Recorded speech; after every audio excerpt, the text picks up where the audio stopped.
Thank you. When I came into office, I promised to look at the world's challenges with open eyes and very fresh thinking. We cannot solve our problems by making the same failed assumptions and repeating the same failed strategies of the past. Old challenges demand new approaches. My announcement today marks the beginning of a new approach to conflict between Israel and the Palestinians. In 1995, Congress adopted the Jerusalem Embassy Act, urging the federal government to relocate the American embassy to Jerusalem and to recognize that that city, and so importantly, is Israel's capital. This act passed Congress by an overwhelming bipartisan majority and was reaffirmed by a unanimous vote of the Senate only 6 months ago.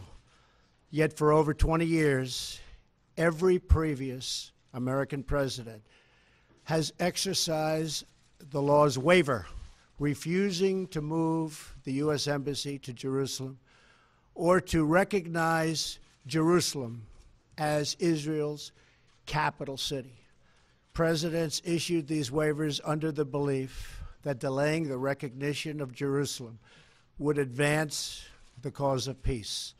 Some say they lacked courage, but they made their best judgment based on facts as they understood them at the time. Nevertheless, the record is in. After more than 2 decades of waivers, we are no closer to a lasting peace agreement between Israel and the Palestinians. It would be folly to assume that repeating the exact same formula would now produce a different or better result. Therefore, I have determined that it is time to officially recognize Jerusalem as the capital of Israel. While previous presidents have made this a major campaign promise, they failed to deliver.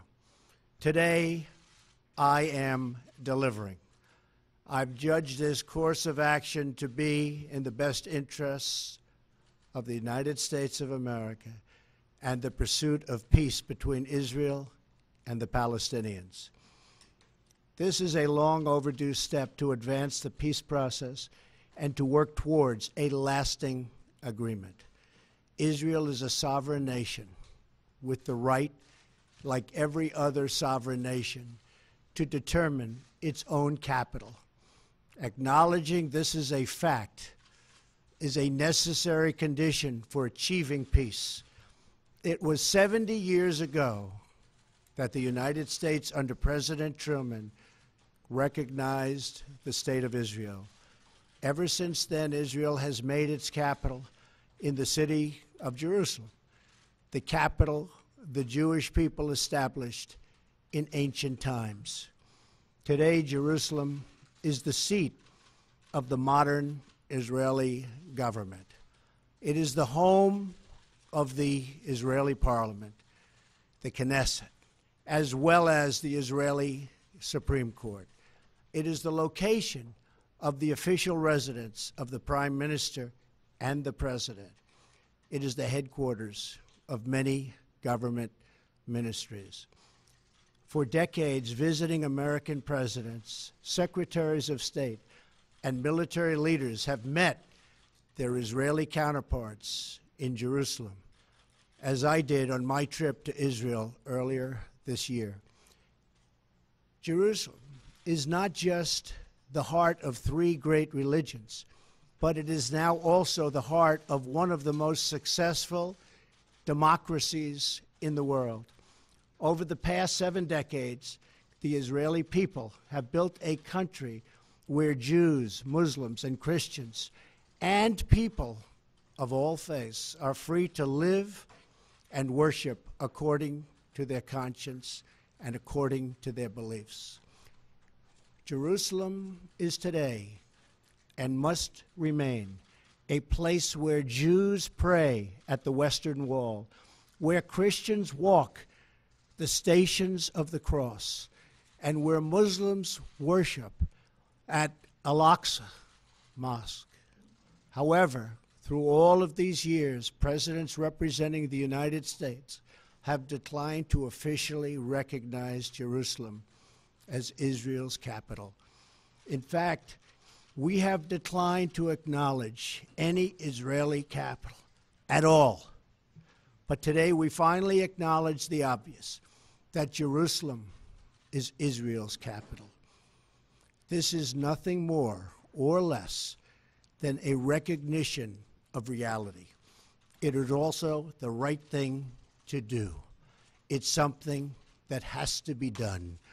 That is why, consistent with the Jerusalem Embassy Act, I am also directing the State Department to begin preparation to move the American Embassy from Tel Aviv to Jerusalem.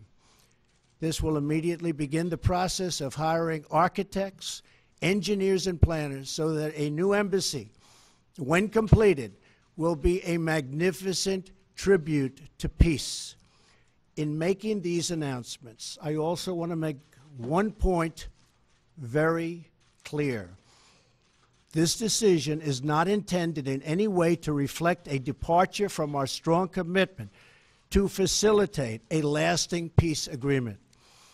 We want an agreement that is a great deal for the Israelis and a great deal for the Palestinians.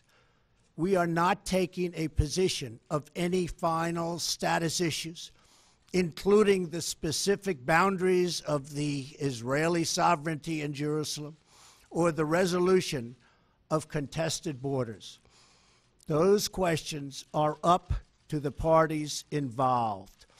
The United States remains deeply committed to helping facilitate a peace agreement that is acceptable to both sides. I intend to do everything in my power to help forge such an agreement. Without question, Jerusalem is one of the most sensitive issues in those talks. The United States would support a two-state solution if agreed to by both sides.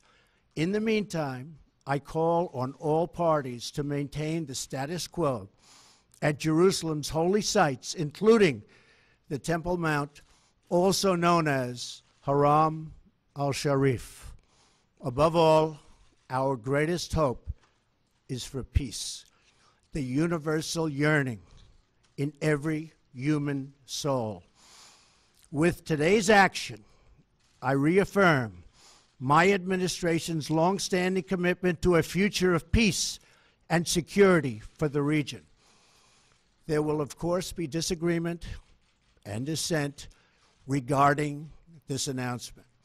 But we are confident that ultimately, as we work through these disagreements, we will arrive at a peace and a place far greater in understanding and cooperation.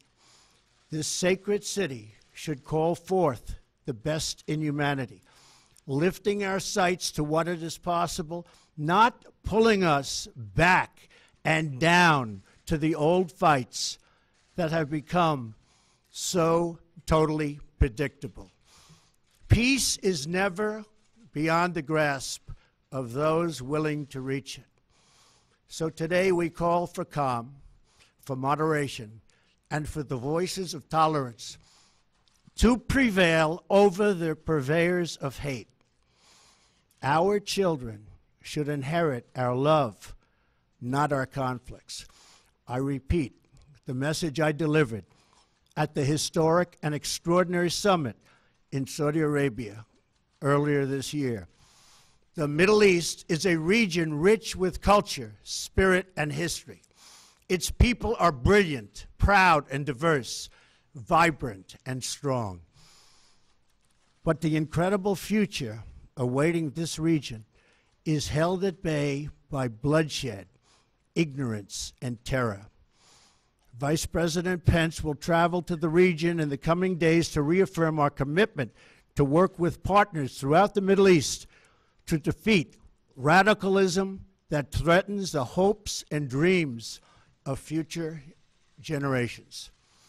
It is time for the many who desire peace to expel the extremists from their midst.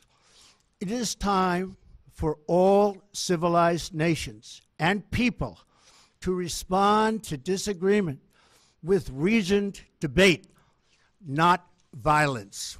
And it is time for young and moderate voices all across the Middle East to claim for themselves a bright and beautiful future. So today, let us rededicate ourselves to a path of mutual understanding and respect. Let us rethink old assumptions and open our hearts and minds to possible and possibilities. And finally, I ask the leaders of the region, political and religious, Israeli and Palestinian, Jewish and Christian and Muslim, to join us in the noble quest for lasting peace. Thank you. God bless you. God bless Israel. God bless the Palestinians. And God bless the United States. Thank you very much. Thank you.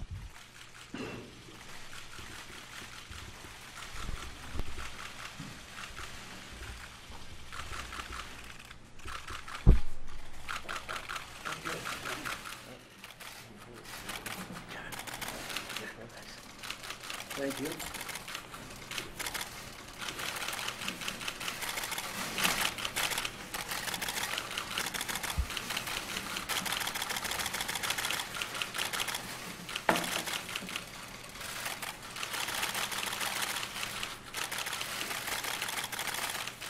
Thank you very much. Thank you.